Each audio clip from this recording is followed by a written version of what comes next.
আচ্ছা বলেন, এই বরকতের মাসে আমরা কি লুজার হতে চাই না গেইনার হতে চাই?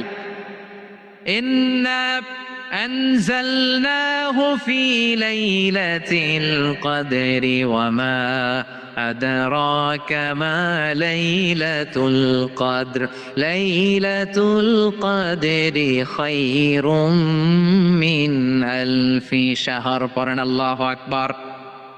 লাইলাতুল কদরি খায়রুম মিন আলফি শাহর, হাজার মাসের চেয়েও সেরা। 1000 মাসে হয় 83 বছর 4 মাস।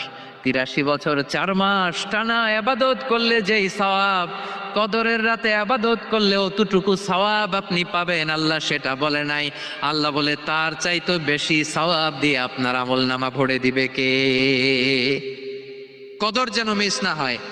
21, 23, 25, 27, 29 নাকি খালি 27? না, ফালতামিসু ফিল আশরিল আওয়াখিরি ফিল মিনাল ভিতরি, রমজানের শেষ দশকের বেজর রাতগুলোকে কদর হিসেবে তালাশ করো।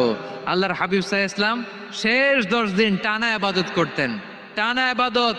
ইদা জাআল আশরু আহিয়াল লাইলা আইকাযা আহলা ওয়া জাদ্দা ওয়া শাদ্দাল মিজার, সারা রাত জেগে ইবাদতের নজির নবীজির নাই, শুধু রমজানের শেষ দশক ছাড়া। সুবহানাল্লাহ বলেন। নিজেও ঘুমাতেন না, ফাতেমা রাদিয়াল্লাহু তাআলা আনহু, আলী রাদিয়াল্লাহু তাআলা আনহু কাউকে ঘুমাতে দিতেন না, সবাইকে জাগিয়ে তুলতেন। আমরা সারা রাত জেগে ইবাদত করব। রাজি